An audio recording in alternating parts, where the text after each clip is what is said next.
ICC men's टी20 world cup में आज super 8 के मैच में पाकिस्तान और श्रीलंका आमने सामने थे। पाकिस्तान और श्रीलंका के लोगों के अलावा बहुत सारे ऐसे देश जो टी20 वर्ल्ड कप खेल रहे थे, उनकी भी नज़रें इस मैच पर थीं कि कौन आज का मैच जीतने वाला है, क्योंकि इस मैच से एक सेमीफाइनलिस्ट तय होना था। आज के मैच में क्या क्या हुआ है, क्या क्या समीकरण बने हैं, क्या क्या और इसका प्रभाव आगे के मैचों में पड़ेगा, इसके बारे में बताने के लिए हमारे साथ सुकांत मौजूद हैं। इनसे पूछते हैं।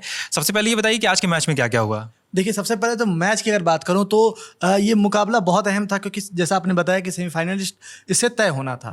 तो ये मुकाबला ऐसे तो सेमीफाइनलिस्ट श्रीलंका तो पहले टी20 वर्ल्ड कप से बाहर थी, लेकिन उनके पास था सम्मान के बचाने की लड़ाई, अपने घर पर अंतिम मुकाबला खेल रहे थे। वहीं पाकिस्तानी टीम के पास था मौका क्वालिफाई करने का सेमीफाइनल के लिए। पिछले मैच में हमें पता है न्यूजीलैंड वो मुकाबला हार गई थी और वहाँ से सारा कुछ समीकरण जो है बदल करके अब पाकिस्तान पर आ गया था। पाकिस्तान ने जिस तरह की शुरुआत की, लगा कि आज तो टीम पूरा इरादा बना करके आई है कि आज बड़ा स्कोर बनाएंगे, कुछ इतिहास रच देंगे, और शुरुआती बिल्कुल वैसे रही। 15.5 ओवर तक 176 रन, और लगभग लगा कि पाकिस्तानी टीम आज तो लगता है 256 रन जो भारतीय टीम ने इस वर्ल्ड कप का सबसे हाईएस्ट स्कोर बनाया है उसके आसपास पहुंच जाएगी। लेकिन फिर आता है एक मोड़, जब 15.5वें ओवर पे फ़खर जमा जो ओपनर थे वो आउट हो गए। और ये पूरा समीकरण देखिए, अगर आप मैं बताऊं तो इस मैच से पहले ये दोनों ओपनर नहीं थे पाकिस्तान के, लेकिन इस मैच में पार्टिकुलरली इनको खिलाया गया फ़खर जमा को as an opener. Saim Ayub बाहर हो गए और फ़खर जमा को खिलाया गया। उन्होंने 42 गेंदों में 84 रन बना दिए और उसके बाद वो आउट हो गए। लेकिन जैसे ही वो आउट हुए और उसके बाद पाकिस्तानी टीम लगातार विकेट गंवाती चली गई और 212 रन बनाए। लेकिन उसके बाद उनके पास मौका था 147 के अंदर श्रीलंका को रिस्ट्रिक्ट कीजिए और पहुंच जाइए सेमीफाइनल में, लेकिन वो ऐसा करने में नाकाम रहे और ये मुकाबला 5 रन से जो है पाकिस्तान ने जीत तो लिया, लेकिन नेट रन रेट के मुकाबले में न्यूजीलैंड आगे रह गई और न्यूजीलैंड ने सेमीफाइनल का रास्ता तय कर लिया है। एक चीज़ ये बताइए कि पाकिस्तान के सेमीफाइनल में पहुंचने का क्या गणित था, और जिस तरह की बल्लेबाजी पाकिस्तान के शुरू में जो आक्रामकता दिखी थी वो किस लिए थी? ये एक पूरा इक्वेशन जरा एक बार समझाइए हमारे दर्शकों को। जी बिल्कुल। दरअसल इक्वेशन बहुत सिंपल था उनको। दरअसल है क्या कि इस मैच से पहले सिंपल गणित सामने आ चुका था कि अगर पाकिस्तानी टीम चेज करती है तो उन्हें 13 ओवर के अंदर में चेज करना होगा, और अगर वो पहले टारगेट सेट करते हैं तो जैसा श्रीलंकाई कप्तान दासुन सनाका ने टॉस जीत करके गेंदबाजी चुनी, तो मतलब पाकिस्तानी टीम को बैटिंग मिली। तो जितना वो स्कोर बनाएंगे उससे 65 रन के जीत उनको चाहिए थी, यानी कि उसके 65 रन के अंदर में उन्हें रिस्ट्रिक्ट करना था श्रीलंका को। अब जैसे पाकिस्तान ने बनाए थे 212 रन, तो उस समय श्रीलंका को रिस्ट्रिक्ट करना था उनको 147 पर, और एक समय ऐसा लग भी रहा था कि श्रीलंकाई टीम शायद 147 तक अटक जाएगी, क्योंकि जिस तरह का शुरुआत पाकिस्तान को मिला था, लगातार विकेट गिरते गए थे और 5वां विकेट तो 101 रन पे गिर गया था और 12वें ओवर में गिर गया था। तो मतलब लग रहा था कि ये मुकाबला जीतना तो दूर की बात है, मतलब श्रीलंकाई टीम 147 के अंदर में रह जाएगी और लगता है पाकिस्तान एक बार फिर जो है इतिहास रच देगा और सेमीफाइनल में जगह बना लेगा।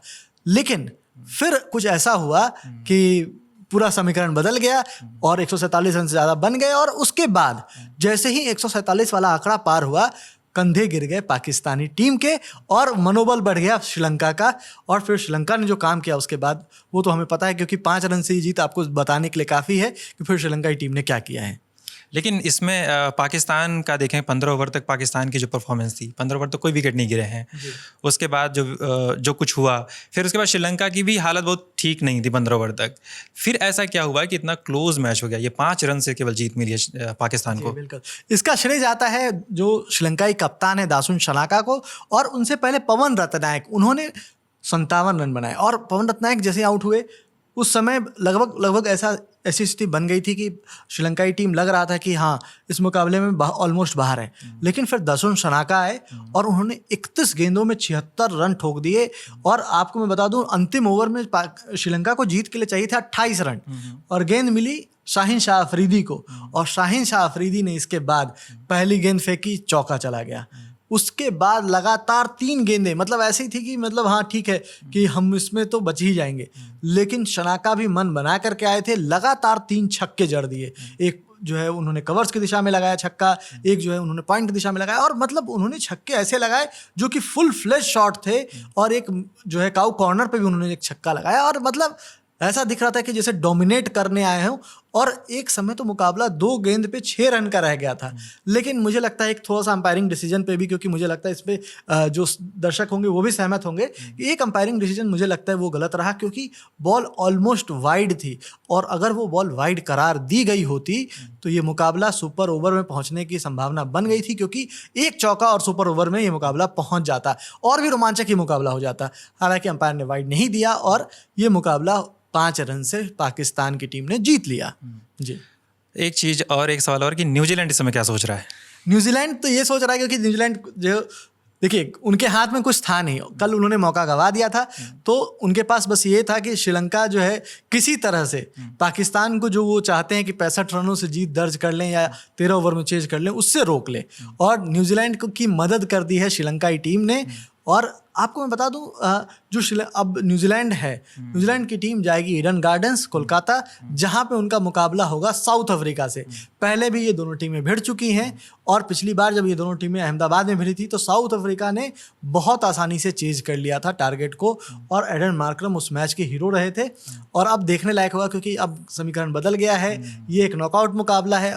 जो अपने नर्व्स को ज़्यादा अच्छे से कंट्रोल कर पाएगा वो ये मुकाबला जीतेगा। लेकिन ईडन गार्डन्स पे नज़र और भी होनी चाहिए, क्योंकि कल एक मुकाबला है ईडन गार्डन्स में इंडिया और वेस्ट इंडीज़ का, और इस मुकाबले से जो भी टीम जीतेगी वो जो ग्रुप के जो दूसरे सेमीफाइनलिस्ट हैं इंग्लैंड की टीम, उससे वो मुंबई में भिड़ेंगे। इस मुकाबले का एक और नतीजा निकला कि अब जो दोनों सेमीफाइनल हैं और जो फाइनल मुकाबले हैं वो भारत में खेले जाएंगे, अब वो श्रीलंका में नहीं खेले जाएंगे। तो ये पूरा गणित अब इस मैच से निकला है। श्रीलंका के खिलाफ पाकिस्तान की जीत के बाद भी पाकिस्तान वर्ल्ड कप से बाहर हो गया है और उसके वर्ल्ड कप से बाहर होने के बाद एक चीज़ और तय हो गई है कि तकरीबन क्या जितने भी वर्ल्ड कप के मैच बचे हैं वो सब भारत में होंगे। भारत से बाहर अब कोई मैच नहीं है। इस वीडियो में फ़िलहाल इतना ही। इस वीडियो को बनाने में मेरा साथ दिया सुकांत ने। मैं राघवेंद्र। आप देखते रहिए दी ललन टॉप स्पोर्ट्स। धन्यवाद।